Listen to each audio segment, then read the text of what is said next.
Bonsoir à tous et bienvenue dans votre magazine. C'est votre emploi comme chaque mercredi. C'est une tendance qui s'est renforcée en 2020 avec le début de la crise économique. Les salariés les plus âgés sont souvent les premiers à quitter leurs entreprises quand celles-ci rencontrent des difficultés. Quelles sont les opportunités d'emploi justement pour les seniors chez nous dans les Hauts-de-France? Eh bien, on en parle avec notre invité ce soir, Olivier Candelier, président de Compétences et Emploi, une association dans la MEL qui mène des actions pour lutter contre le chômage. Bonsoir.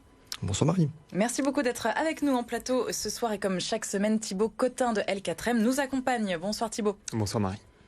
Et on commence bien sûr avec quelques chiffres justement autour de l'emploi des seniors.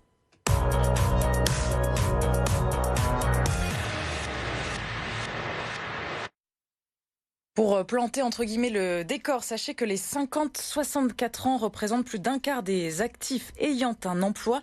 Le chômage des seniors a doublé en 10 ans pendant que celui des jeunes a diminué de 12%. Et enfin, un demandeur d'emploi sur 4 a plus de 50 ans. Alors Olivier Candelier, je rebondis sur ce chiffre assez effarant. Le chômage des seniors qui a doublé en 10 ans seulement, c'est énorme. Alors, je vous confirme qu'effectivement c'est énorme. Quand vous regardez les chiffres que vous venez d'annoncer, il y a 10 ans, en 2010, vous aviez 717 000 demandeurs d'emploi jeunes et vous aviez exactement le même chiffre de demandeurs d'emploi seniors. Et 10 ans plus tard, on se retrouve avec 760 000 demandeurs d'emploi jeunes, une progression d'à peu près 1% par an. Mais surtout, au niveau des demandeurs d'emploi seniors, plus d'1 500 000, ce qui veut dire qu'une progression, on est sur une progression de 10% par an. Ce qui est effectivement énorme. Ce qui relève effectivement que d'un côté, on a une politique très volontariste sur les jeunes. Mais comment on l'explique cette hausse flagrante et impressionnante sur le flagrant, pour pouvoir effectivement réguler une progression comme celle-ci, il faut une politique volontariste. Aujourd'hui, en termes d'accompagnement sur les seniors, vous n'avez pas de politique concrète qui accompagne de dispositifs, voire même de primes à l'embauche, qui nous permet effectivement aujourd'hui de réguler ces chiffres. En revanche, sur le sujet des jeunes, et tant mieux par ailleurs, oui. On a des primes à l'embauche, des primes à l'apprentissage, on a des missions locales, on a des dispositifs effectivement même parfois européens qui encouragent effectivement tout ça. Et je le répète, encore tant mieux. Néanmoins, sur les seniors, on a un vrai sujet, un sujet qu'on va devoir effectivement régler très rapidement, puisqu'on ne peut plus effectivement avoir ce niveau de progression de 10% par an qui est, à mon sens, insoutenable. Donc la situation, elle se dégrade avec la crise économique actuelle. Est-ce que vous êtes inquiet pour l'avenir professionnel de ces publics ?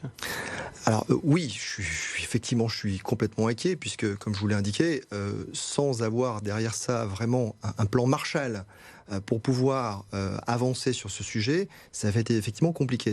Les seniors, ce sont les premiers. Souvent, lorsque vous avez un plan social ou effectivement un licenciement derrière ça, c'est les premiers effectivement à être touchés. Là-dessus, il est important qu'on puisse mettre en place ce fameux plan Marshall. Alors ça veut dire quoi ? Ça veut dire qu'au niveau de l'État, au niveau des grandes collectivités, je pense la région, le département, les métropoles, qu'il y ait des mobilisations concrètes aujourd'hui qui soient faites pour qu'on prenne le sujet en main à bras-le-corps et qu'on avance effectivement là-dessus. Alors comment, je reviens sur ce mal justement de l'emploi des seniors, on va revenir sur vos actions avec votre association dans la métropole lilloise, mais c'est quoi ? Il y a une forme de discrimination du coup des seniors. On le disait en introduction, ce sont souvent les premiers à partir quand il y a des PSE ou encore des licenciements du coup. Comment on peut faire ? Alors, il peut y avoir effectivement des discriminations, parfois. Parfois, je pense qu'il faut aussi, je l'ai déjà vécu, convaincre l'entreprise de pouvoir, effectivement, de bien indiquer que le senior fait partie en tout cas, des candidats qui ont de la valeur et avec lesquels, qui ont une belle expérience, une belle expertise, un savoir-être, et sur lesquels, effectivement, on peut compter sur eux. Ils sont très attachés, souvent, à l'entreprise. Et je pense qu'aujourd'hui, le senior aussi, tout à l'heure j'évoquais le plan Marshall, mais le senior doit aussi savoir se remettre en cause et reprendre confiance en lui pour que quelque part, il puisse convaincre l'entreprise et le dirigeant demain de rester dans l'effectif des salariés. Il ne le fait pas assez selon vous ? Alors on fait des généralités. Je pense qu'effectivement, reprendre confiance et savoir se vendre davantage, c'est un exercice effectivement. Vous savez, quand ça fait 20 ans que vous travaillez dans la même société, pouvoir se vendre ensuite dans une autre société, c'est pas toujours évident. Donc il y a un exercice effectivement là-dessus. Et il faut convaincre, complètement. Et pour qu'on comprenne bien, à partir de quel âge on parle de seniors dans le monde de l'emploi ? Alors, dans le monde des seniors, vous avez 3 écoles. La première école, en entreprise, l'âge repère, c'est plutôt 45 ans. Deuxième partie de carrière. Donc pour les ressources humaines ? Pour les ressources humaines, tout à fait. C'est jeune. Quand vous adressez à un DRH ou un dirigeant, c'est très jeune. ensuite, quand vous regardez les statistiques de Pôle emploi, on est plutôt effectivement sur une phase d'à peu près 50 ans. C'est l'âge repère aussi qu'on retrouve. Néanmoins, quand vous regardez les pays d'Europe du Nord, je pense l'Allemagne, la Norvège, la Finlande, tous ces pays-là, quand on parle d'un employé, donc un demandeur d'emploi senior, on est sur un âge de 55 ans. Et ces pays-là, ce sont des bons élèves par rapport à la France sur les chiffres de l'emploi des seniors? Alors là, vous posez effectivement une excellente question. Ce sont effectivement des très bons élèves, puisque quand on regarde le taux d'emploi des seniors au niveau national, on est à 53%. Ça, c'est effectivement ces chiffres nationaux. La moyenne européenne est au-delà de 60%. Et les pays d'Europe du Nord sont quasiment au-delà de 70%. Et quand vous regardez le Japon, on est quasiment à 80%. Donc ce qui veut dire qu'aujourd'hui, la France, malheureusement, est lanterne rouge sur le sujet. Derrière nous, on a la Grèce, la Roumanie. Et pourquoi on catalogue par âge comme ça? À quoi ça sert? Est-ce que vraiment c'est utile? Non, on catalogue par âge. Je pense l'idée, c'est pas de cataloguer, mais l'idée, c'est qu'aujourd'hui, c'est juste une réalité. Et je pense qu'aujourd'hui, je vous l'ai dit, on doit aujourd'hui faire en sorte que le senior puisse avoir davantage confiance en lui, convaincre les dirigeants et en même temps avoir un plan d'action qui soit efficace, rapide, concret, mesurable. Alors justement, vous menez des actions dans la métropole lilloise sur plus de 100 communes. La priorité, selon vous, c'est quoi la stratégie pour ramener les seniors à l'emploi ou en tout cas ne pas les amener sur le terrain du chômage? Alors, pour ne pas les ramener sur le terrain du chômage, comme je dis, il faut qu'ils reprennent confiance d'eux. Il faut absolument qu'on ait des dispositifs aujourd'hui, comme on le fait d'ailleurs pour les missions locales ou d'autres. Je l'avais déjà évoqué, mais vous avez un dispositif qui s'appelle PEPS, Plein Emploi pour les seniors. Un dispositif finalement qui a permis de remettre 2 années de reprise, 80% des demandeurs d'emploi de ce dispositif à l'emploi, que ce soit en CDD, en CDI ou en intérim. Donc, utilisons aujourd'hui des choses qui marchent, et dupliquons-les sur un plan Hauts-de-France, voire même au-delà. Et donc c'est avec de l'accompagnement, du coaching, c'est ça, personnalisé? C'est du coaching, c'est de l'immersion en entreprise. On apprend à se vendre en entreprise, c'est du coaching, et c'est aussi une prospection faite auprès des entreprises du territoire. Vous avez des exemples concrets ici dans la métropole lilloise, justement, de vos actions de l'association Compétences et Emploi?